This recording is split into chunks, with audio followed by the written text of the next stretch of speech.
মেয়েরা চুকি কিক খেলে, তা কল্যাণ ব্যানার্জি সেই মেয়েদের চুকি কিকটা নিয়ে সংসদে চুকি কিক খেলতে শুরু করে দিল। এটা ওরা সংসদটাকে সার্কাস ময়দান বানিয়ে দিল। কল্যাণ ব্যানার্জি যদি বাপের বেটা হবে, তা উনি কোথা থেকে ডিগ্রিটা পেয়েছেন LLB, এটা পরিষ্কার করুন। আজকে যে কথাগুলো ওই মহুয়া মৈত্র বলছে সংসদের বুকে, এটা বাংলার লজ্জা।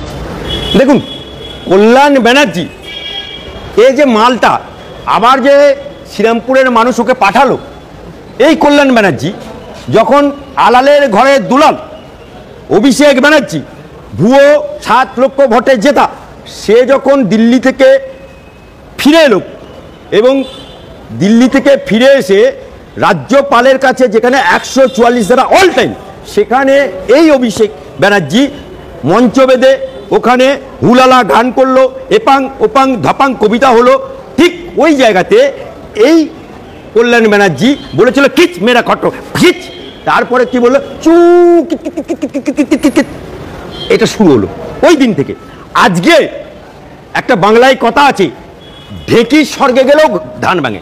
তা আজকে এইখানে যে মঞ্চে চু কিক শুরু করেছিল, আজকে ও সংসদে যে গেছে সেটা ও ভুলে গেছে, ওখানেও গিয়ে চু কিক করতে হলো। অর্থাৎ আমাদের বাংলার বুকে মেয়েরা চুকি কিক খেলে, তা কল্যাণ ব্যানার্জি সেই মেয়েদের চুকি কিকটা নিয়ে সংসদে চুকি কিক খেলতে শুরু করে দিল। এটা ওরা সংসদটাকে সার্কাস ময়দান বানিয়ে দিয়েছে। আজকে এই সাংসদ একটা বর্ষিয়ান সাংসদ, এর যে ল ডিগ্রিটা, আমাদের জাস্টিস অভিজিৎ গাঙ্গুলি কে অনেক কটু কথা বলেছিল এই কল্যাণ ব্যানার্জি। তাই জাস্টিস গাঙ্গুলি বলেছিল যে আমি কলকাতা ইউনিভার্সিটির ছাত্র, 5 বছর ল পাস করে আমি প্র্যাকটিসে এসেছি।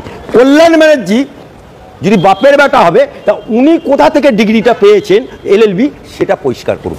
আজও পর্যন্ত উনি লয়ার, হাইকোর্টেও দাঁড়ায়, আবার মাঝে মধ্যে সুপ্রিম কোর্টেও দাঁড়ায়, কিন্তু উনি একটা কেসে জিততে পারেন না, হাও হাও করে চেল্লাতে পারেন। আর আইন সম্বন্ধে উনি আইনের কথা কোনোদিন বলে না, বই খুলে উনি সেটাকে অঙ্গি ভঙ্গি করে পড়েন। অর্থাৎ ওনার ল ডিগ্রিটা কোথাকার বাংলার মানুষ আজকে জানতে চাইছে। বাংলার মানুষ আজকে শ্রীরামপুরের মানুষ দেখুক যে তৃণমূলের 29টা সাংসদ পাঠিয়েছে, কাদেরকে পাঠিয়েছে, যারা কিনা বাংলার হয়ে কথা বলবে, যে এলাকার সেই এলাকার উন্নয়নের কথা বলবে, তা না করে ওরা ওখানে লম্প ঝম্প সার্কাসের অভিনয় করতে গেছে। আজকে শ্রীরামপুরের মানুষ বুঝুক যে সংসদে কাকে পাঠিয়েছে, একটা জোকারকে পাঠিয়েছে নাকি প্রকৃত মানব দরদি সাংসদকে পাঠিয়েছে। পাশাপাশি মহুয়া মৈত্র স্পিচে যে ধরনের কথাবার্তা উঠে এলো, বিজেপি অলরেডি এটা নিয়ে প্রতিবাদ করতে শুরু করেছেন, বলছে ইউটেরাস আমার বাদ চলে গেছে। আমার বক্তব্য যে সংসদে দাঁড়িয়ে এই ধরনের কথাবার্তাগুলোকে সংবিধানের পক্ষে সুস্থ আপনার বলে মনে হয়?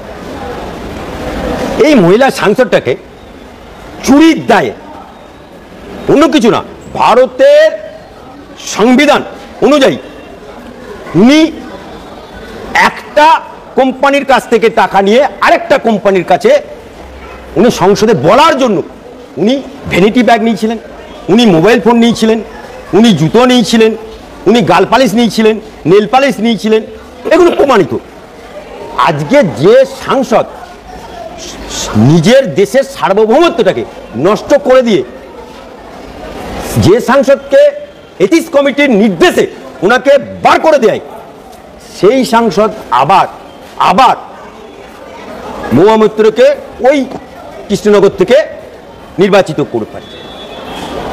ওই সাংসদ গিয়ে, একটা বাংলায় কথা আছে, চুলোর মুখ দিয়ে ছাই বেরোয়, চুলোর মুখ দিয়ে কোনো ভালো কথা বেরোয় না।